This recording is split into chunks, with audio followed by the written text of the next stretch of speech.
Hi welcome to competitive cracker. It's me Neethu PM.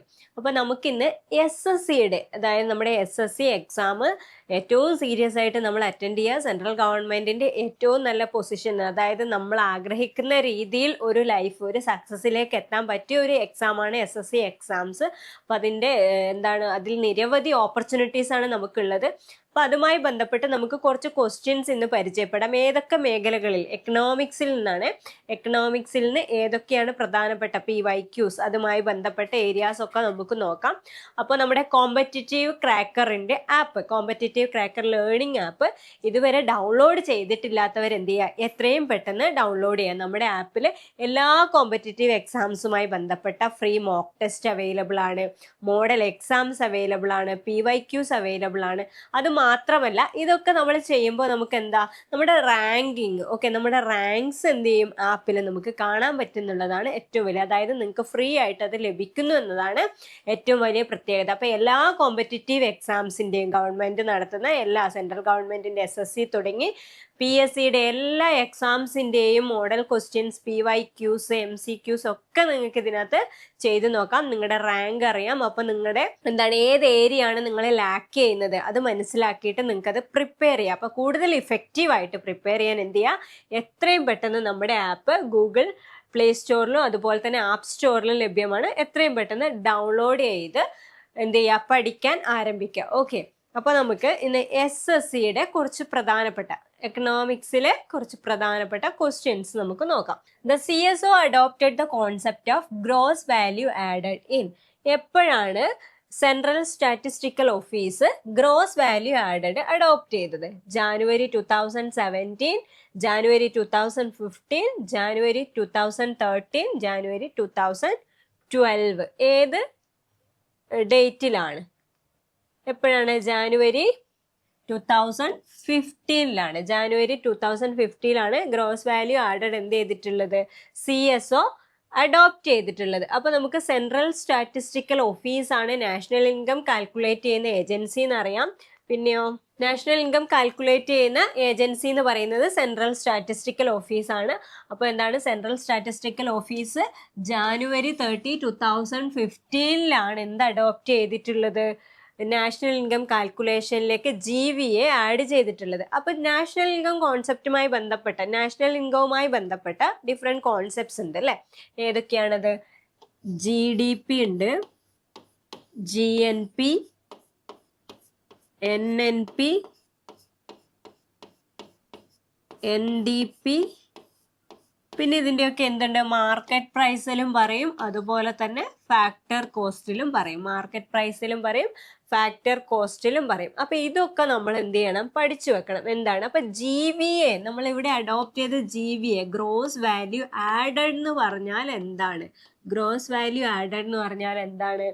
അതായത് national ഇൻകത്തിൻ്റെ the value of all goods produced in an economy അല്ലെങ്കിൽ industry ആണ് gross value added എന്ന് പറയുന്നത്. അതായത് ഇവിടെ വരുന്നത് GDP പ്ലസ് ഇവിടെ വരുന്നത് GVA ഈക്വൽസ് എന്ത് വരും? GDP plus tax plus subsidies ആണ് ഇവിടെ വരിക. GVA എന്ന് പറയുമ്പോൾ വരിക അല്ല, മാർക്കറ്റ് പ്രൈസിലാണ് പറയുന്നത്. അപ്പൊ GVA എന്ന് പറഞ്ഞാൽ GDP plus tax plus subsidy, market പ്രൈസിൽ. ഇതിൽ എന്ത് എക്സ്ക്ലൂഡ് ചെയ്യുന്നു? ഇൻപുട്ടിന്റെ, അതായത് ഫാക്ടേഴ്സ് ഓഫ് പ്രൊഡക്ഷന്റെ അല്ലെങ്കിൽ ഇന്റർമീഡിയറ്റ് ഗുഡ്സിനെ മൈനസ് ചെയ്തിട്ടാണ് വരുന്നത്. ഇന്റർമീഡിയറ്റ് ഗുഡ്സിന്റെ വാല്യൂ എന്ത് ചെയ്യുന്നു?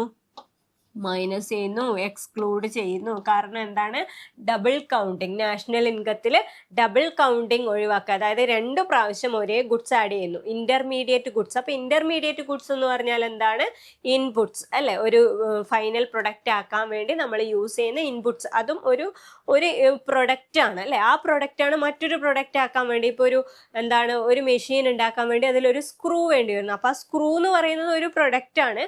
പക്ഷെ അത് ആ മെഷീനിലേക്ക് വരുമ്പോൾ പറയുമ്പോൾ എന്താണ്, അതിൻ്റെ ഒരു ഇൻപുട്ടാണ്, ഒരു ഫാക്ടറാണ്. സോ അതെന്ത് ചെയ്യുന്നു, 2 പ്രാവശ്യം ആഡ് ചെയ്യപ്പെടുന്നത് ഒഴിവാക്കാൻ വേണ്ടിയിട്ടാണ് എന്ത്, ഇന്റർമീഡിയറ്റ് ഗുഡ്സിന്റെ വാല്യൂ നാഷണൽ ഇൻകത്തിൽ എന്ത് ചെയ്യുന്നത്, എക്സ്ക്ലൂഡ് ചെയ്യുന്നത്. അപ്പൊ double counting of national income ഒഴിവാക്കാൻ വേണ്ടി. അപ്പൊ GVA എന്ന് പറഞ്ഞാൽ GDP plus tax plus subsidy ആണെന്ന് നമ്മൾ പറഞ്ഞു. അപ്പൊ എന്താണ്, ആ ഒരു വർഷം 2015 ജാനുവരി 30 എന്തും കൂടി ചേഞ്ച് ആയി എന്നറിയോ, അതായത് base year national income constant പ്രൈസിൽ കാൽക്കുലേറ്റ് ചെയ്യുമ്പോൾ ബേസ് ഇയറിനെ വെച്ചിട്ടാണ് കാൽക്കുലേറ്റ് ചെയ്യുക. അപ്പൊ ബേസ് ഇയർ 2004-05 ആയിരുന്നു, ബേസ് ഇയർ ആയിട്ട് എടുത്തിരുന്നത് 2004-05 ആയിരുന്നു. അത് എന്തിലേക്ക് മാറ്റി, 2011-12 ചേഞ്ച് ചെയ്തു. അപ്പൊ അതാണ് വന്നിട്ടുള്ള വ്യത്യാസം. GVA ആഡ് ചെയ്തു, അതുപോലെ തന്നെ 2004-05 ഉണ്ടായിരുന്ന ബേസ് ഇയർ എന്തിലേക്ക് മാറ്റി, 2011-12 മാറ്റി. അപ്പൊ GDP at market price factor cost. Factor cost എന്ന് പറയുമ്പോൾ എന്താണ്, ഫാക്ടേഴ്സ് ഓഫ് പ്രൊഡക്ഷന്റെ കോസ്റ്റ് മാത്രമേ ആഡ് ചെയ്യുന്നുള്ളൂ. മാർക്കറ്റ് പ്രൈസിലേക്ക് വരുമ്പോൾ അതിന്റെ കൂടെ എന്തും വരും, ഫാക്ടർ കോസ്റ്റിന്റെ കൂടെ എന്തും ആഡ് ചെയ്യണം. നമ്മളിപ്പോൾ ഒരു പ്രൊഡക്റ്റ് വാങ്ങുമ്പോൾ എന്തായാലും എന്ത് കൊടുക്കണം, ടാക്സ് കൊടുക്കണം അല്ലേ, ഇൻക്ലൂഡിങ് ഓൾ ടാക്സസ് എന്നാണ് നമ്മൾ വാങ്ങുന്ന ഒരു പ്രൊഡക്റ്റിന്റെ ഇതിൽ എഴുതിയിട്ടുണ്ട്. അതുപോലെ തന്നെ സർവീസ് ആയാലും ഇപ്പം എന്താണ് GST പ്ലസ് GST എന്ന് നമുക്ക് കാണാം. അപ്പൊ എല്ലാ പ്രൊഡക്റ്റിനും നമ്മൾ എന്ത് കൊടുക്കണം, ടാക്സ് കൊടുക്കണം. അപ്പൊ ഒരു മാർക്കറ്റ് പ്രൈസ്, ഒരു പ്രൊഡക്റ്റിന്റെ മാർക്കറ്റ് പ്രൈസ് എന്ന് പറഞ്ഞാൽ എന്താണത്, ടാക്സ് ആഡ് ചെയ്യുന്നതാണ്. അപ്പൊ ടാക്സ് ആഡ് ചെയ്യുന്ന പറയുമ്പോൾ നമ്മുടെ നാഷണൽ ഇൻകത്തിലേക്ക്, നാഷണൽ ഇൻകം മാർക്കറ്റ് പ്രൈസിലേക്ക് വരുമ്പോൾ എന്ത് ചെയ്യുന്നു, ഫാക്ടർ കോസ്റ്റിന്റെ കൂടെ എന്തും കൂടെ ആഡ് ചെയ്യുന്നു, ടാക്സും കൂടെ ആഡ് ചെയ്യുന്നു. അപ്പൊ അത് ഓർക്കാൻ സിമ്പിൾ ആണ്. മാർക്കറ്റ് പ്രൈസിൽ നമ്മൾ സാധനം വാങ്ങുന്നത് മാത്രം ആലോചിച്ചാൽ മതി. നമ്മളൊരു പ്രൊഡക്റ്റ് വാങ്ങുമ്പോൾ ടാക്സ് കൊടുക്കണം. സോ എന്താണ്, മാർക്കറ്റ് പ്രൈസ് എന്ന് പറയുമ്പോൾ ടാക്സ് ഇൻക്ലൂഡ് ചെയ്യുന്നു എന്ന് മാത്രം ആലോചിച്ച് വെക്കുക. ഇനി GDP എന്ന് പറഞ്ഞാൽ, ഇനി നമുക്ക് GDP എന്ന് പറഞ്ഞാൽ എന്താണെന്ന് നോക്കാം. GDP എന്ന് പറഞ്ഞാൽ എന്താണ്, ഗ്രോസ് ഡൊമസ്റ്റിക് പ്രൊഡക്റ്റ് അല്ലെ, ഡൊമസ്റ്റിക് ഇക്കോണമി, അതായത് ഒരു രാജ്യത്തിനകത്ത് പ്രൊഡ്യൂസ് ചെയ്യുന്ന goods and services, final goods and services. Keywords ഒക്കെ ഓർത്ത് നോക്കുക, ഡൊമസ്റ്റിക് ടെറിട്ടറി, ഡൊമസ്റ്റിക്, പിന്നെന്താണ്, final goods and services, final goods and services, okay, final goods and services. പിന്നെയോ ഇൻ ആൻ ഇയർ, ഒരു വർഷത്തേക്ക്. പിന്നെ എന്താണ് അതിന്റെ നോക്കുന്നത്, മണി വാല്യൂ അല്ലെ, ഇൻ ടേംസ് ഓഫ് മണി ആണ് നാഷണൽ ഇൻകം. അപ്പൊ മണി വാല്യൂ, അപ്പൊ ഗ്രോസ് ഡൊമസ്റ്റിക് പ്രൊഡക്റ്റ് എന്ന് പറഞ്ഞാൽ the value of, money value of final goods and services produced in an economy in an year. അതായത് ഒരു വർഷത്തിൽ ഒരു രാജ്യത്തിന്റെ ഇക്കോണമിക്ക് അകത്ത് പ്രൊഡ്യൂസ് ചെയ്യുന്ന സാധനങ്ങളുടെയും സേവനങ്ങളുടെയും മണി വാല്യൂ, ഗുഡ്സ് ആൻഡ് സർവീസസിന്റെ മണി വാല്യൂവിനെയാണ് GDP എന്ന് പറയുന്നത്.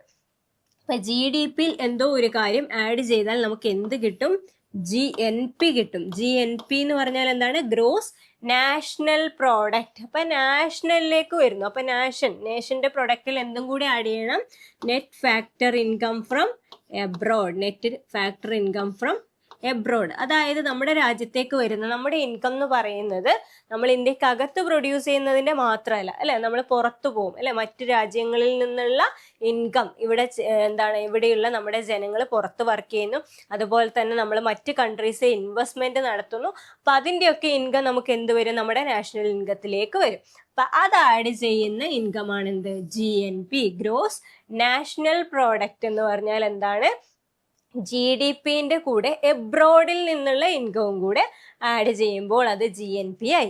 ഇനി നെറ്റിലേക്ക് പോകാം. ഓക്കെ, ഗ്രോസിൽ നിന്ന് നമ്മൾ നെറ്റിലേക്ക് പോയാൽ, അതായത് GDPയിൽ നിന്ന് നമുക്ക് എങ്ങോട്ട് പോകാം, NDPയിലേക്ക് പോകാം. Okay, NDP, net domestic product. അതായത് നെറ്റ് എന്ന് പറയുമ്പോൾ എന്താണ്, എന്തോന്ന് മൈനസ് ചെയ്താണ്, ഗ്രോസ് എന്ന് പറയുന്നത് ആഡ് ചെയ്താണ്. അപ്പൊ GDPയിൽ നിന്ന് എന്ത് മൈനസ് ചെയ്യണം, ഡിപ്രീസിയേഷൻ. ഡിപ്രീസിയേഷൻ എന്ന് പറഞ്ഞാൽ എന്താണ്, ഡിപ്രീസിയേഷൻ മൈനസ് ചെയ്ത് കഴിഞ്ഞാൽ നമുക്ക് എന്ത് കിട്ടും, നെറ്റ് ഡൊമസ്റ്റിക് പ്രോഡക്റ്റ് കിട്ടും. ഡിപ്രീസിയേഷൻ എന്ന് പറഞ്ഞാൽ wear and tear of capital എന്ന് പറയും. അതായത് നമ്മളിപ്പോൾ ഒരു ലോങ് ടേമിലേക്ക് ഒരു ഫാക്ടറി വർക്ക് ചെയ്യണം, ഒരു ഇൻഡസ്ട്രി വർക്ക് ചെയ്യണം, അല്ലെങ്കിൽ ഒരു കമ്പനി വർക്ക് ചെയ്യാണ്. അപ്പോൾ അവിടെയൊക്കെ നമുക്ക് ഫിക്സഡ് ക്യാപിറ്റൽ ഉണ്ടാവും. പക്ഷെ അതിനെന്ത് സംഭവിക്കും, വിയർ ആൻഡ് ടിയർ അല്ലെ, തേയ്മാനം സംഭവിക്കും. അതിന് എന്ത് ചെയ്യേണ്ടി വരും, റിപ്പയർ ചെയ്യേണ്ടി വരും. അപ്പോൾ മെഷീൻസ് ഒക്കെ അല്ലെ, ഒരു കമ്പനിയിൽ ഇപ്പോൾ ലാപ്പ് കംപ്ലൈന്റ് ആയാൽ അതിനെ റിപ്പയർ ചെയ്യാൻ നമ്മൾ ചാർജ് കൊടുക്കണം. അതുപോലെ തന്നെ ഒരു മെഷീൻ കംപ്ലൈന്റ് ആയാൽ നമ്മളതിനെ ചിലപ്പോൾ റീപ്ലേസ് ചെയ്യേണ്ടി വരും, ചിലപ്പോൾ അതിന് റിപ്പയർ ചെയ്യേണ്ടി വരും. അപ്പൊ അതിനൊക്കെ എന്തുണ്ട്, ചാർജ് ഉണ്ട്. അതാണ് ഡിപ്രീസിയേഷൻ എന്ന് പറയുന്നത്. Wear and tear of capital എന്ന് പറഞ്ഞാൽ എന്താണ്, നമുക്കുള്ള ക്യാപിറ്റൽ ഗുഡ്സിന് എന്ത് സംഭവിക്കും, റിപ്പയറിങ് ചാർജസ് വേണ്ടി വരും. അപ്പൊ അതിനെടുക്കുന്ന ചാർജാണ് ഡിപ്രീസിയേഷൻ എന്ന് പറയുന്നത്. അതും എന്താണ്, നമ്മുടെ ഇൻകത്തിൽ നിന്ന് പോകുന്നതാണ്. അതൊക്കെ ആഡ് ചെയ്തതാണ് GDP എന്ന് പറയുന്നത്. അപ്പൊ ആ GDPയിൽ നിന്ന് ഈ ഡിപ്രീസിയേഷൻ കുറച്ച് കഴിഞ്ഞാൽ നമുക്ക് എന്ത് കിട്ടും, NDP കിട്ടും, നെറ്റ് ഡൊമസ്റ്റിക് പ്രോഡക്റ്റ് കിട്ടും. ഇനി നമ്മൾ പറഞ്ഞു എന്താണ്, GDPയുടെ കൂടെ net factor income from abroad add ചെയ്താൽ നമുക്ക് എന്തായി, GNP ആയി. ഇനി GNPയിൽ നിന്ന് നമുക്ക് എങ്ങനെ NNPയിലേക്ക് പോകാം, net national product. That means എന്താണ്, അവിടെയും എന്ത് ചെയ്താൽ മതി, GNP minus depreciation. Okay, GNP minus depreciation ചെയ്ത് കഴിഞ്ഞാൽ നമുക്ക് എന്ത് കിട്ടും, NNP കിട്ടും. ഓക്കെ, പിന്നെ മാർക്കറ്റ് പ്രൈസും ഫാക്ടർ കോസ്റ്റും നമ്മൾ പറഞ്ഞു അല്ലെ. മാർക്കറ്റ് പ്രൈസും ഫാക്ടർ കോസ്റ്റും എന്താണ്, ഫാക്ടർ കോസ്റ്റിന്റെ കൂടെ എന്ത് പ്ലസ് ചെയ്താൽ മതി, ടാക്സ് അല്ലെ, ഇന്റർമീഡിയറ്റ് ടാക്സ് ആഡ് ചെയ്ത് കഴിഞ്ഞാൽ നമുക്ക് മാർക്കറ്റ് പ്രൈസിലുള്ള വാല്യൂം കിട്ടും. അപ്പൊ നമ്മൾ എന്താണ്, ഇപ്പൊ നമുക്ക് ചിലപ്പോൾ കൺഫ്യൂസ്ഡ് ആവുക, നമുക്ക് എക്സാമിന് വരുമ്പം എന്താണ് GNP, പ്ലസ് ചെയ്യണോ മൈനസ് ചെയ്യണോ, GDPയും GNPയും ഓരോ ടേംസ്, ഓരോ നാഷണൽ ഇൻകം കോൺസെപ്റ്റും തമ്മിലുള്ള ഡിഫറൻസ് നമുക്ക് കൺഫ്യൂസ്ഡ് ആവുന്നത് നമ്മൾ എപ്പോഴും മൈനസ് ചെയ്യുക പ്ലസ് ചെയ്യുക ഇങ്ങനെ ബൈ ഹാർട്ട് പഠിച്ചു വെക്കുന്നത് കൊണ്ടാണ്. പക്ഷെ നമ്മൾ ഒരിക്കലും അങ്ങനെ പഠിക്കരുത്. ഈ കോൺസെപ്റ്റ്സ് ക്ലിയർ ആകണമെങ്കിൽ എങ്ങനെ തന്നെ പഠിക്കണം, ഇതിന്റെ ലോജിക്ക് മനസ്സിലാക്കി അതിന്റെ മീനിങ് മനസ്സിലാക്കി പഠിച്ചാൽ നമുക്ക് ഈസി ആയിട്ട് കിട്ടാവുന്നതേ ഉള്ളൂ.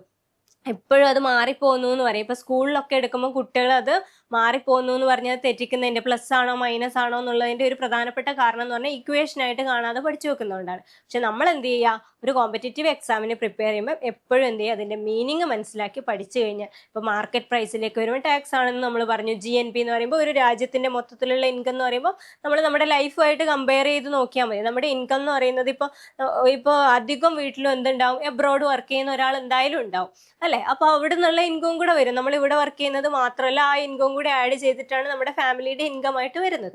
അപ്പൊ അതുപോലെ നമ്മൾ ആലോചിച്ച് കഴിഞ്ഞാൽ നമുക്ക് ക്ലിയർ ആയിട്ട് കിട്ടും. സോ അങ്ങനെ എല്ലാവരും പഠിക്കണം. ഓക്കെ, പിന്നെ നമുക്ക് നെക്സ്റ്റ് ക്വസ്റ്റ്യനിലേക്ക് പോകാം. During periods of inflation tax rate should, inflation പീരീഡിൽ ടാക്സ് റേറ്റിന് എന്ത് സംഭവിക്കും, increase, decrease, remain constant, fluctuate. എന്താ സംഭവിക്കുക, ഇൻഫ്ലേഷൻ പീരീഡിൽ ടാക്സ് റേറ്റ് നമ്മൾ എന്ത് ചെയ്യണം, tax rate must be increase അല്ലെ. ഇൻഫ്ലേഷൻ പീരീഡ് എന്ന് പറഞ്ഞാൽ അപ്പൊ ഇൻഫ്ലേഷൻ എന്താണ്, വാട്ട് ഈസ് ഇൻഫ്ലേഷൻ? ഇൻഫ്ലേഷൻ എന്ന് പറഞ്ഞാൽ നമുക്കറിയാം എന്താണ്, പ്രൈസ് ലെവൽ ഇൻക്രീസ് ചെയ്യുന്നു അല്ലെ, കൺസിസ്റ്റന്റ് ആയിട്ട് പ്രൈസ് ലെവൽ കൂടുന്നു. പ്രൈസ് ലെവൽ കൂടുമ്പോൾ എന്താ സംഭവിക്കുക, പ്രൈസ് ലെവൽ കൂടുമ്പോൾ എന്താ സംഭവിക്കുക, വാല്യൂ ഓഫ് മണി ഡിക്രീസ് ചെയ്യും അല്ലെ, വാല്യൂ ഓഫ് മണി ഡിക്രീസ് ചെയ്യും. ദാറ്റ് മീൻസ് എന്താണ്, ഇക്കോണമിയിൽ ഇഷ്ടം പോലെ പൈസ അല്ലെ, മണി സപ്ലൈ കൂടുതലാണ്. അപ്പൊ മണി സപ്ലൈ കൺട്രോൾ ചെയ്യുകയാണ് വേണ്ടത്.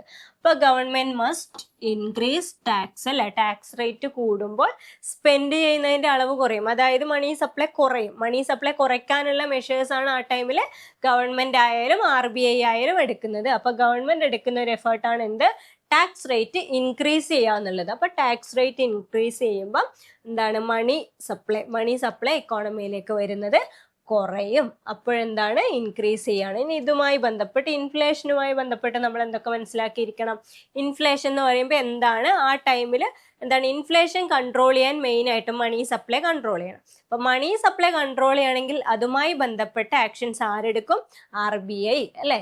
RBI, reserve bank of India അഥവാ ഇന്ത്യയുടെ സെൻട്രൽ ബാങ്കായ RBI ആണ് മെഷേഴ്സ് എടുക്കുന്നത്. അപ്പൊ RBI എടുക്കുന്ന മെഷേഴ്സിന് പറയുന്ന പേരെന്താണ്, മോണിറ്ററി പോളിസിയാണ്. Monetary policy.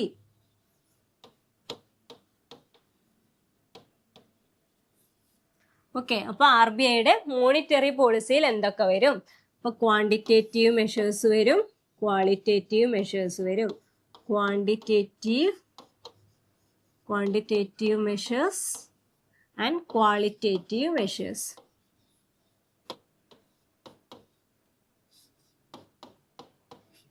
ഓക്കെ, അപ്പൊ ഇതെങ്ങനെയാണ് അപ്ലൈ ചെയ്യുന്നതെന്നൊക്കെയുള്ള കാര്യങ്ങൾ നമ്മൾ പഠിക്കണം. അപ്പൊ അത് നമുക്ക് വിശദമായി പഠിക്കാം. അതുമായി ബന്ധപ്പെട്ട ക്വസ്റ്റ്യൻസ് നമുക്ക് വരും, അപ്പൊ അത് നോക്കാം. അപ്പൊ ഇൻഫ്ലേഷൻ കൺട്രോൾ ചെയ്യുന്നത് ആരാണ്, ഇൻഫ്ലേഷൻ കൺട്രോൾ ചെയ്യാനുള്ള എഫേർട്ട് ഗവൺമെന്റിന്റെ ഭാഗത്തു നിന്ന് എടുക്കും. അപ്പൊ ഗവൺമെന്റ് എടുക്കുന്ന പോളിസിക്ക് പറയുന്ന പേരെന്താ, ഗവൺമെന്റ് ഇൻട്രൊഡ്യൂസ് ചെയ്യുന്ന പോളിസിയാണ് എന്ത് policy, fiscal policy, 2 types of policy ഉണ്ട്. ഇക്കോണമിയെ സ്റ്റെബിലൈസ് ചെയ്യാൻ വേണ്ടിയിട്ട് എന്താണ് ഗവൺമെന്റ് പോളിസീസ് എടുക്കും, അതുപോലെ തന്നെ റിസർവ് ബാങ്ക് ഓഫ് ഇന്ത്യ എടുക്കും. അപ്പൊ ഗവൺമെന്റിന്റെ പോളിസിക്ക് പറയുന്ന പേരാണ് ഫിസ്ക്കൽ പോളിസി. അതുപോലെ തന്നെ RBI അതേ ടൈമിൽ എന്തെടുക്കും, മോണിറ്ററി പോളിസിയും എടുക്കും. അപ്പൊ അത് ഓർത്ത് വെക്കുക. അപ്പൊ മോണിറ്ററി പോളിസിയും നമ്മൾ പഠിക്കണം, ഫിസ്ക്കൽ പോളിസിയും നമ്മൾ പഠിക്കണം. അപ്പോൾ ഓരോ ടൈമിൽ ഇപ്പൊ ഇൻഫ്ലേഷൻ ടൈമിൽ എന്തൊക്കെ ചേഞ്ചസ് ആണ് ഉണ്ടാക്കുക, റേറ്റ് കൂട്ടുവാണോ കുറയ്ക്കുകയാണോ, എന്തൊക്കെ എഫേർട്സ് എടുക്കും എന്നുള്ളത് നോക്കണം. അതുപോലെ തന്നെ ഡിഫ്ലേഷൻ പീരീഡിൽ, അതുപോലെ തന്നെ റിസഷന്റെ ടൈമിൽ അതൊക്കെ നമ്മൾ എന്ത് ചെയ്യുക, പഠിച്ച് വെക്കുക. അപ്പൊ നിങ്ങൾ SSCക്ക് പ്രിപ്പയർ ചെയ്യുന്നവരായിരിക്കും അല്ലെ. അപ്പൊ നിങ്ങളുടെ പ്രിപ്പറേഷൻ കൂടുതൽ ഇഫക്റ്റീവ് ആക്കാൻ വേണ്ടിയിട്ട് നമ്മുടെ CCയുടെ ബാച്ച് ഇവിടെ റണ്ണിങ് ആണ്. SSC CGL എക്സാംസിന്റെ അവസരങ്ങളൊക്കെ നോക്കിയ 12,286+ അത്രയധികം അവസരങ്ങളാണ്. സോ നമ്മൾ അത്രയും എഫേർട്ട് ഇട്ട് പഠിച്ചു കഴിഞ്ഞാൽ തീർച്ചയായും നമുക്ക് നല്ലൊരു കരിയർ സ്വന്തമാക്കാൻ പറ്റും. അപ്പൊ അത് എത്രയും പെട്ടെന്ന് നിങ്ങൾ ആഗ്രഹിക്കുന്ന രീതിയിൽ എത്രയും പെട്ടെന്ന് പഠിക്കാൻ വേണ്ടി എന്ത് ചെയ്യാം, നമ്മളിപ്പം ഓരോന്ന് പഠിക്കണമെങ്കിൽ PYQ പോയി റിസർച്ച് ചെയ്യണം അല്ലെ, ഗൂഗിളിൽ പോകണം, ChatGPTയോട് ചോദിക്കണം, യൂട്യൂബിൽ എന്താണ് സെർച്ച് ചെയ്യണം. അപ്പൊ നമുക്ക് ഒരുപാട് ടൈമാണ് അവിടെ പോകുന്നത് അല്ലെ. ടൈം ഇൻവെസ്റ്റ്മെന്റ് അതാണ് ഈ ഒരു എന്താണ് നമ്മുടെ ഈ ഒരു ഇറയിൽ ഏറ്റവും ഇമ്പോർട്ടൻ്റ് ആയിട്ടുള്ള അസറ്റ് എന്ന് പറയുന്നതിന് ടൈമാണ്. നമുക്കിപ്പോൾ ഒന്നിനും ടൈമില്ല അല്ലെ. 24 മണിക്കൂർ 24 സെക്കൻഡ് പോലെയാണ് ഇപ്പോൾ കടന്നു പോകുന്നത്. അപ്പോൾ ടൈം വിത്തിൻ ദ ടൈമിൽ നമ്മൾ കംപ്ലീറ്റ് ചെയ്യാന്നുള്ളതാണ് നമ്മുടെ ഒരു ടാർഗറ്റ് എന്ന് പറയുന്നത്. അപ്പോൾ അത് അച്ചീവ് ചെയ്യണമെങ്കിൽ നമുക്ക് എന്താണ് നമ്മുടെ കോമ്പറ്റിറ്റീവ് ക്രാക്കർ കൃത്യമായിട്ട് ഇവിടെ നമ്മുടെ റിസർച്ചേഴ്സ് ഓൾറെഡി റിസർച്ച് ചെയ്ത് PYQസും അതുമായി കണക്റ്റഡ് ആയിട്ടുള്ള എല്ലാ ക്വസ്റ്റ്യൻസും വെച്ചിട്ടാണ് മോഡൽ എക്സാംസ് തയ്യാറാക്കുന്നത്. അതുപോലെ തന്നെ എന്തുണ്ട്, ലൈവ് ക്ലാസ്സസ് ഉണ്ട്, എക്സ്പേർട്ട് ആയിട്ടുള്ള ടീച്ചേഴ്സിന്റെ ലൈവ് ക്ലാസ്സസ് ഉണ്ട്. അതുപോലെ തന്നെ മോക്ക് എക്സാംസ് എഴുതുമ്പോൾ തന്നെ നിങ്ങൾക്ക് എന്താകും, ഏകദേശം ഒരു ലെവലാവും. അപ്പൊ നമ്മൾ റിവിഷൻ ആണ് എപ്പോഴും ഇമ്പോർട്ടൻ്റ് അല്ലെ. സ്റ്റഡി, റിവൈസ് എന്നുള്ളതാണ്. ഒരു പ്രാവശ്യം നന്നായിട്ട് പഠിക്കുക, പിന്നെയുള്ള ഓപ്ഷൻ എന്ന് പറയുന്നത് റിവൈസ് ആണ്. റിവിഷൻ ആണ് ഏറ്റവും ഇമ്പോർട്ടൻറ്റ്. Revise again revise. അപ്പൊ ആ റിവിഷൻ എന്താണ്, മൾട്ടി വേസിലൂടെ പോവുക.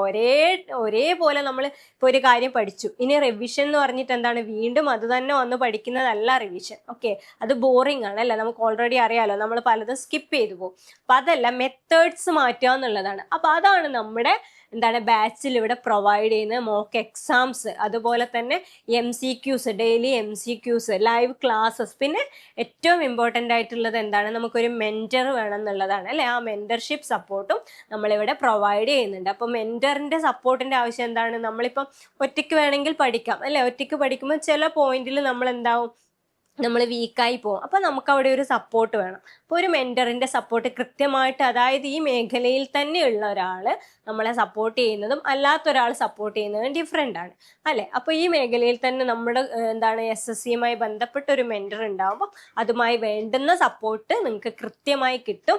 അപ്പോൾ എന്ത് ചെയ്യുക, നമ്മുടെ ബാച്ചിൽ ഇതുവരെ നിങ്ങൾ ജോയിൻ ചെയ്തിട്ടില്ലെങ്കിൽ എന്താണ് പോയിക്കൊണ്ടിരിക്കുന്ന നമ്മുടെ ബാച്ചിൽ എന്ത് ചെയ്യുക, എത്രയും പെട്ടെന്ന് അഡ്മിഷൻ എടുക്കുക. അപ്പോൾ ഈ കാണുന്ന 9249089284 എന്ന നമ്പറിൽ കോൺടാക്ട് ചെയ്തിട്ട് എത്രയും പെട്ടെന്ന് അഡ്മിഷൻ എടുക്കുക. എത്രയും പെട്ടെന്ന് തന്നെ നിങ്ങളുടെ കരിയർ അച്ചീവ് ചെയ്യുക. ഓക്കെ, അപ്പോൾ അടുത്ത question, stagflation is a situation of. Stagflation എന്ന് പറഞ്ഞാൽ എന്താണ്, inflation plus trade surplus, inflation plus growth in employment, inflation plus rise in GDP, inflation plus unemployment. ഇതിലേതാണ് സ്റ്റാഗ്ഫ്ലേഷൻ? ഇപ്പൊ ഇവിടെ എന്തുണ്ട്, 2 വേർഡ്സ് നോക്കുക, സ്റ്റാഗ് ഉണ്ട്, ഫ്ലേഷൻ ഉണ്ട്. അപ്പൊ സ്റ്റാഗ്നേഷൻ പ്ലസ് ഇൻഫ്ലേഷൻ ആണ് stagflation. Okay, stagnation.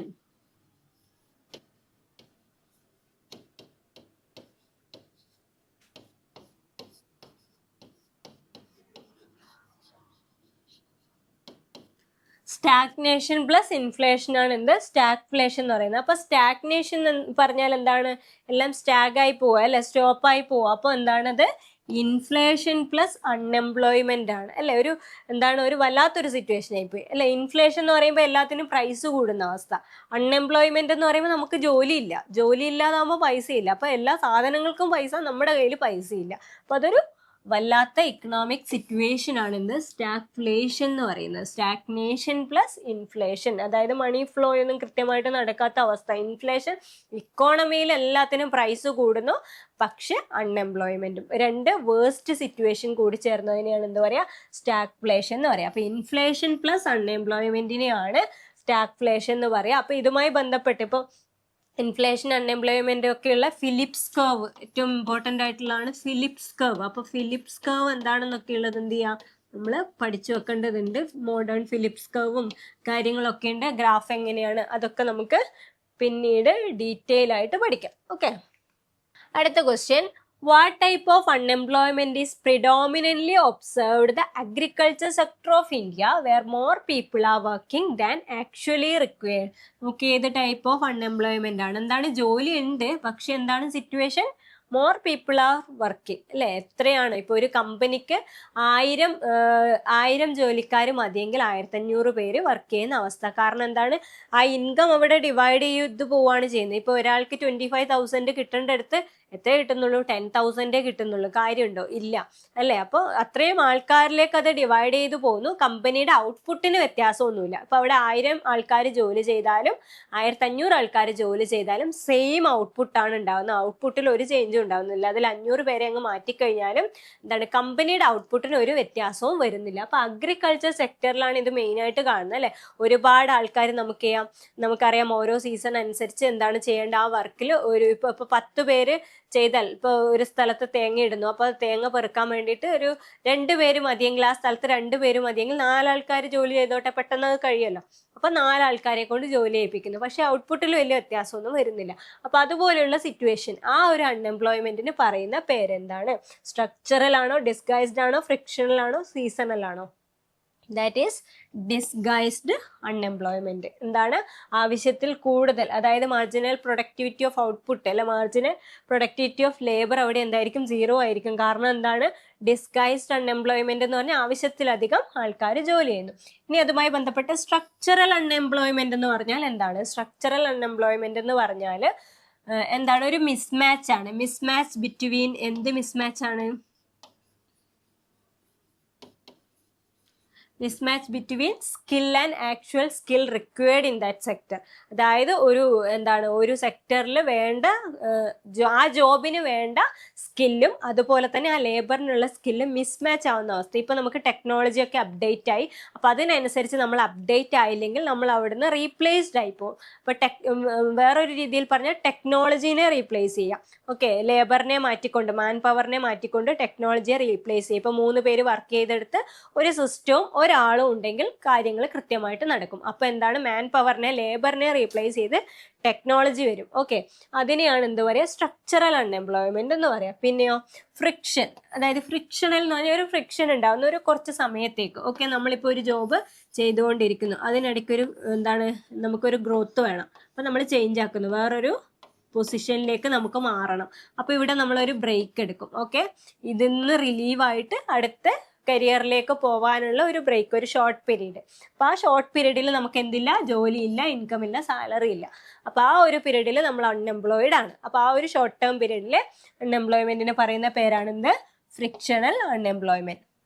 Then seasonal unemployment പേരിൽ തന്നെ ഉണ്ട് അല്ലേ, സീസൺ അനുസരിച്ച്. അതായത് അഗ്രികൾച്ചർ സെക്ടർ അതുപോലെ തന്നെ ടൂറിസത്തിലൊക്കെ ഉണ്ടാവുന്നതാണ് എന്ത്, സീസണൽ അൺഎംപ്ലോയ്മെന്റ്. സീസൺ അനുസരിച്ച് ഇപ്പൊ അഗ്രികൾച്ചറിലൊക്കെ ഓരോ ക്രോപ്പിന്റെയും ക്രോപ്പിന്റെ ടൈമിനനുസരിച്ച്, സീസൺ അനുസരിച്ചായിരിക്കും ആ ക്രോപ്പുമായി ബന്ധപ്പെട്ട ജോബ് ഉണ്ടാവും. അപ്പൊ റബ്ബർ ആണെങ്കിൽ റബ്ബറിന്റെ, ഇപ്പൊ നെല്ലാണെങ്കിൽ അല്ലെ പാഡി ഫീൽഡിലൊക്കെ ആ ഒരു സീസണിലാണ് ആളുകളെ ആവശ്യമുള്ളത്. അപ്പൊ അതിനനുസരിച്ച് ആളുകൾക്ക് ജോലി ഉണ്ടാവും, പിന്നെ ജോലി നഷ്ടപ്പെടും. അതാണ് സീസണൽ അൺഎംപ്ലോയ്മെന്റ്. സോ ഇനിയുമുണ്ട് ടൈപ്സ് ഓഫ് അൺഎംപ്ലോയ്മെന്റ്. പിന്നെ അണ്ടർ എംപ്ലോയ്മെന്റ് എന്താണെന്നൊക്കെ പഠിക്കണം. അണ്ടർ എംപ്ലോയ്മെന്റും കൂടെ ജസ്റ്റ് ഒന്ന് പറയാം. അണ്ടർ എംപ്ലോയ്മെന്റ് എന്ന് പറഞ്ഞാൽ എന്താണ്, നല്ല ക്വാളിഫിക്കേഷൻ ഉണ്ട് അല്ലേ, PGയും BEdും PhDയും ഒക്കെ ഉണ്ട്. പക്ഷെ ഒരു റിസപ്ഷനിസ്റ്റ് ആയിട്ട് അല്ലെങ്കിൽ ഒരു ടെലികോളറായിട്ടൊക്കെ ജോലി ചെയ്യേണ്ടി വരുന്ന അവസ്ഥ അല്ലേ. അല്ലെങ്കിൽ ഒരു കോളേജിൽ പഠിപ്പിക്കാനുള്ള ക്വാളിഫിക്കേഷൻ ഉണ്ട്, പക്ഷെ എന്തെങ്കിലും ഒരു ചെറിയ പോസ്റ്റിൽ ജോലി ചെയ്യേണ്ടി വരുന്ന അവസ്ഥ. അതായത് ക്വാളിഫിക്കേഷൻ ഹൈ ആണ്, സ്കില്ല് ഹൈ ആണെന്ന് വിചാരിക്കാം, പക്ഷെ അതിനേക്കാളും കുറഞ്ഞ പോസ്റ്റിൽ ജോലി ചെയ്യേണ്ടുന്ന അവസ്ഥയാണ് അണ്ടർ എംപ്ലോയ്മെന്റ് എന്ന് പറയുന്നത്. എംപ്ലോയിഡ് ആണ്, ബട്ട് നമ്മുടെ ക്വാളിഫിക്കേഷൻ അനുസരിച്ചുള്ള ജോബിലല്ല വർക്ക് ചെയ്യുന്നതെങ്കിൽ അതിന് പറയുന്ന പേരാണ് അണ്ടർ എംപ്ലോയ്മെന്റ്. സോ എന്താണ് അൺഎംപ്ലോയ്മെന്റുമായി ബന്ധപ്പെട്ട എല്ലാ എന്താണ് അതിൽ ചെറിയ ചെറിയ ടേംസ് ഉണ്ടാവും, അതൊക്കെ കൃത്യമായിട്ട് എന്ത് ചെയ്യുക, നമ്മൾ നോക്കി വെക്കുക. അത് ഇമ്പോർട്ടൻ്റ് ആണ്. ചിലപ്പോൾ ഓരോ സിറ്റുവേഷനൊക്കെ തരും. അപ്പം ഇന്ന സിറ്റുവേഷനിൽ ഇന്നയാൾ എന്ത് ടൈപ്പ് ഓഫ് അൺഎംപ്ലോയ്മെന്റിലൂടെയാണ് കടന്നു പോകുന്നത് എന്നുള്ള ക്വസ്റ്റ്യൻ വരും. അപ്പോൾ നമ്മളതിന് ആൻസറബിൾ ആയിരിക്കണം. അപ്പോൾ അത്രയും ക്ലിയർ ആയിട്ട് പഠിക്കണം. ഓക്കെ, ക്ലിയർ ആണല്ലോ? ഇപ്പൊ SSC എക്സാംസുമായി ബന്ധപ്പെട്ട് നിങ്ങൾക്ക് ഒരുപാട് ഡൗട്ട്സ് ഉണ്ടാവും അല്ലെ? എപ്പോഴാണ് എക്സാം, എന്തൊക്കെയാണ് ക്വാളിഫിക്കേഷൻ, ഏജ് ഗ്രൂപ്പ് എങ്ങനെയൊക്കെയാണ്, ഏതൊക്കെ ടൈമിലാണ് നോട്ടിഫിക്കേഷൻ വരിക, അങ്ങനെ ഒരുപാട് ഡൗട്ട്സ് ഉണ്ടാവും. അപ്പൊ നിങ്ങളുടെ എക്സാംസുമായി ബന്ധപ്പെട്ട എല്ലാ ഡൗട്ട്സും ക്ലിയർ ചെയ്യുന്നതിനായി നമുക്ക് എന്തുണ്ട്, ഒരു ഫ്രീ സ്റ്റഡി ഗ്രൂപ്പ് ഉണ്ട്. അതായത് SSC എക്സാമുമായി ബന്ധപ്പെട്ട എല്ലാ അപ്ഡേറ്റ്സും അതുപോലെ തന്നെ ഫ്രീ സ്റ്റഡി മെറ്റീരിയൽസിനുമായിട്ട് നമ്മുടെ ഗ്രൂപ്പിൽ ജോയിൻ ചെയ്യുക. ഗ്രൂപ്പിൽ ജോയിൻ ചെയ്യാൻ ഈ കാണുന്ന QR കോഡ് സ്കാൻ ചെയ്യാം, അല്ലെങ്കിൽ താഴെ തന്നിരിക്കുന്ന ലിങ്കിൽ ക്ലിക്ക് ചെയ്യാം. ഇനി കൂടുതൽ, അതായത് നമ്മുടെ ഒരുപാട് PYQs അതുപോലെ തന്നെ സ്റ്റഡി മെറ്റീരിയൽസുമായി ബന്ധപ്പെട്ട ക്ലാസ്സുകൾ ഒക്കെ എന്തുണ്ടാവും, നമ്മുടെ യൂട്യൂബ് ചാനലിൽ ഉണ്ടാവും. അപ്പൊ നിങ്ങളുടെ SSCയുമായി ബന്ധപ്പെട്ട എല്ലാ ഡൗട്ട്സും ക്ലിയർ ചെയ്യുന്നതിനും കൂടുതൽ നന്നായിട്ട് പഠിക്കുന്നതിനുമായിട്ട് എത്രയും പെട്ടെന്ന് നമ്മുടെ യൂട്യൂബ് ചാനൽ സബ്സ്ക്രൈബ് ചെയ്യുകയും അതോടൊപ്പം ഈ ഫ്രീ ഗ്രൂപ്പിൽ ജോയിൻ ചെയ്യുകയും ചെയ്യുക. അപ്പൊ വീണ്ടും പുതിയ PYQസും അതുപോലെ തന്നെ കൂടുതൽ ടോപ്പിക്സുമായി വീണ്ടും കാണാം. Thank you so much.